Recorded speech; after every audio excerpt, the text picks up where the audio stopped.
अस्सलाम वालेकुम। अगर हम में से या हमारे दोस्तों में से किसी को भी इन सिम्टम्स में से कोई भी एक सिम्टम है तो वो ये जान ले कि वो अनजाने में एक ख़तरनाक साइलेंट डिजीज़ को वो फेस कर रहा है जो उसकी ज़िंदगी को तबाह व बर्बाद कर सकती है। जैसे रेगुलरली बहुत ज़्यादा गुस्सा करना, एग्रेसिव होना, इरिटेट होना, एंक्शस होना या बेचैनी महसूस करना, एम्पटी फील करना, होपलेस होना, नाउम्मीद होना, दिलचस्पी ज़्यादा अब न रहना, उन एक्टिविटीज़ में अब दिलचस्पी न रहना जो फेवरेट हुआ करती थी, अब बहुत ज़्यादा इजीली जो है ना टायर्डनेस फील कर लेना, रेगुलरली ताकत कम होना, डाइजेस्टिव प्रॉब्लम होना, चेंजेस इन एपिटाइट या वेट लॉस होना, वेट ज़्यादा गेन होना, सोशल एक्टिविटीज़ में अब दिलचस्पी न रहना, थिंकिंग या टॉकिंग मोर स्लोली या डिफ़िकल्टी इन वेकिंग अर्ली, सवेरे उठने में थोड़ी डिफ़िकल्टी होना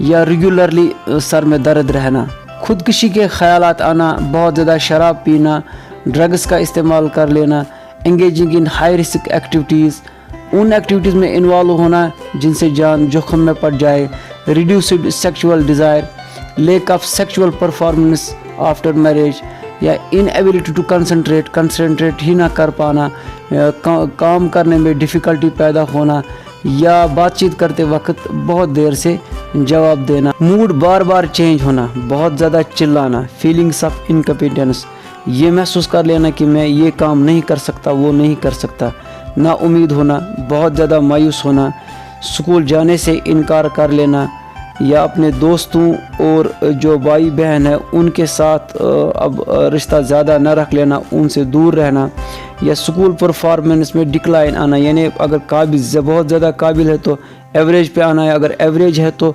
बहुत ज़्यादा जो है उसकी परफॉर्मेंस डाउन रहना या सोने में दिक्कत होना या बहुत ज़्यादा सोना। अगर कोई इंसान इन सिम्टम्स में से किसी एक सिम्टम को रेगुलरली फेस कर रहा है, यानी हफ्ते में 4 दिन 5 दिन, तो वो समझ ले कि वो एक ख़तरनाक डिज़ीज़, साइलेंट डिज़ीज़ को फेस कर रहा है, एक ऐसी डिज़ीज़ जो सारे रिश्तों को बिगाड़ देती है, इंसान को नाकाम कर देती है, इंसान की ज़िंदगी तबाह कर देती है।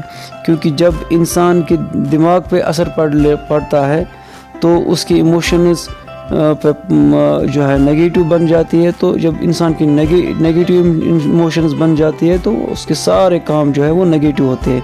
जब नेगेटिव काम होते हैं तो इंसान की ज़िंदगी जो है, लाइफ जो है वो ख़राब हो जाती है। बिल्कुल इस डिज़ीज़ का नाम है डिप्रेशन। तो दोस्तों आपने ये समझा होगा कि डिप्रेशन के कौन कौन से अलामात हैं, कौन कौन से सिम्टम्स हैं।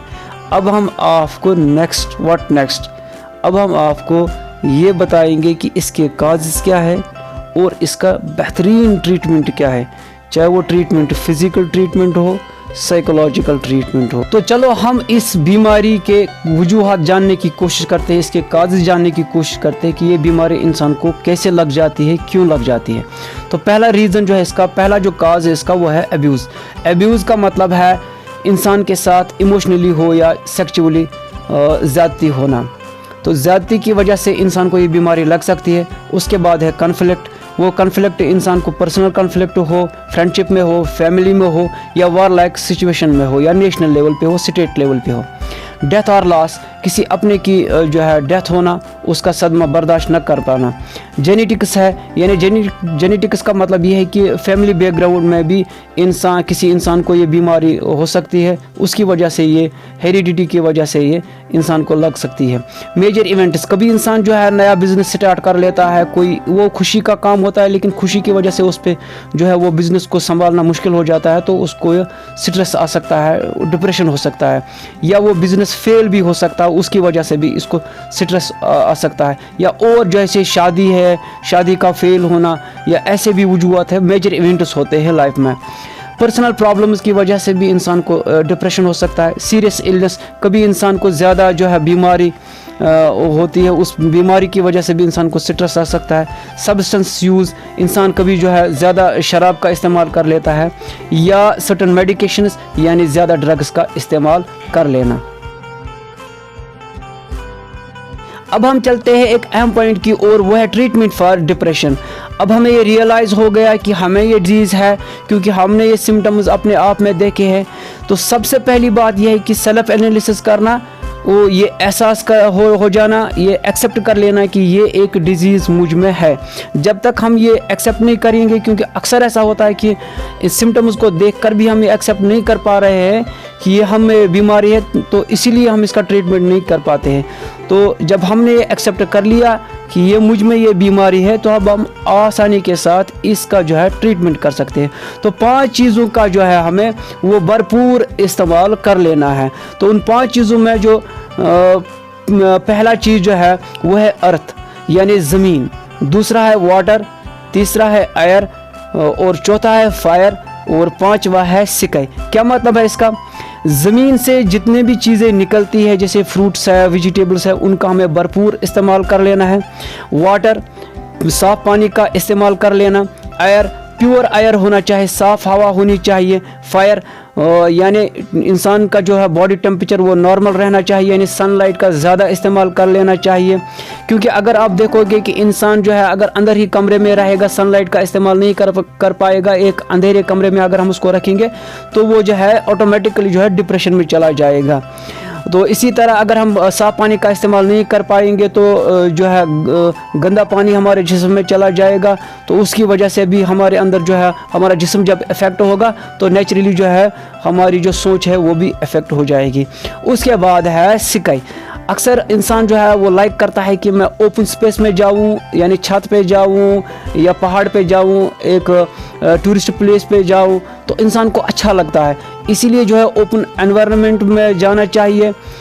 सिकाई जो है ओपन स्पेस का इस्तेमाल ज़्यादा कर लेना चाहिए, अंदर कमरे में ज़्यादा नहीं बैठना चाहिए। उसके बाद है मेडिटेशन, इबादत, एक्सरसाइजेस, सपोर्ट्स यानी खेल कूद वगैरह। सेल्फ हेल्प प्लान बेहतरीन तरीका है डिप्रेशन से बाहर आने का, यानी एक ऐसा प्लान इंसान खुद मुहासबा अपने आप का मुहासबा कर लेता है, खुद एक प्लान तैयार कर लेता है कि मुझे इस बीमारी से कैसे बाहर निकलना है। मुझे जो पास्ट में जो पहले वो इंसान जो है अपने काज को देखता है कि मुझे किस वजह से ये बीमारी लगी है, उस काज को वो है एक नया मकसद जो है, नया एम जो है टारगेट कर लेता है और उस मकसद की ओर वो काम कर लेता है, और जिस वजह से इसको बीमारी लग जाती है उसको वो छोड़ने की कोशिश कर ले। दोस्तों का ग्रुप भी इसको बाहर, इस डिप्रेशन से बाहर आने के लिए मदद कर सकता है, या फैमिली मेम्बर जो है वो मदद कर सकते हैं। वो एक नॉन प्रोफेशनल ग्रुप होता है, लेकिन वो इस एक स्ट्रेटजी तय कर सकते हैं और इसको वो गाइड कर सकते हैं कि किस तरह बाहर आना है, आपको क्या करना है, क्या नहीं करना है। दोस्तों बेहतरीन तरीका एक और तरीका है, वो है केस मैनेजमेंट, यानी एक मैनेजर को तय किया जाता है। वो मैनेजर भाई भी हो सकता है, बहन भी, दोस्त भी, माँ या बाप। ये शख्स जो है, ये मॉनिटर जो है, ये मैनेजर जो है, ये इसकी बीमारी को एसेस कर लेता है, डिफरेंट स्ट्रेटजीज़ को अपनाता है, फिर वो दिन भर उसको मॉनिटर कर लेता है कि ये शख्स जो है क्या ये वाकई उन स्ट्रेटजीज़ को अपना रहा है, क्या ये वो डिफरेंट एक्टिविटीज़ जो तय होती है इसके लिए एक्टिविटीज़ को तय जो है अपनाता है या कर लेता है या नहीं कर लेता है। तो इसको एक फ्रेंड की तरह जो है, एक मॉनिटर की तरह, एक मैनेजर की तरह जो है, इसको वो इस डिप्रेशन से बाहर आने के लिए जो है मदद कर लेता है। एक और तरीका है कि अगर ये सारे स्ट्रेटजीज़ आपने अपना ली, चाहे वो स्ट्रेटजी हो फिज़िकल हो या साइकोलॉजिकल स्ट्रेटजीज़ हो, तो आपको फिर भी आप ठीक नहीं हुए तो आप जो है एक डॉक्टर के पास जा सकते हैं, मेडिकल ट्रीटमेंट भी आप कर सकते हैं। अगर आप इस वीडियो से मुस्तफ़ीद हुए, आप अवेयर हुए इस अननोन डिजीज़ से कि इसके सिम्टम्स क्या है, काजेज़ क्या है, इसका ट्रीटमेंट क्या है, तो सवाब का काम जानकर आप भी इस वीडियो को शेयर कर सकते हैं ताकि दूसरे भी अवेयर हो जाए। उम्मीद करते हैं कि आपको ये वीडियो अच्छा लगा होगा और हमारे लिए दुआएं करेंगे ताकि हम आइंदा भी ऐसे ही इंफॉर्मेटिव वीडियोस बनाते रहें। शुक्रिया।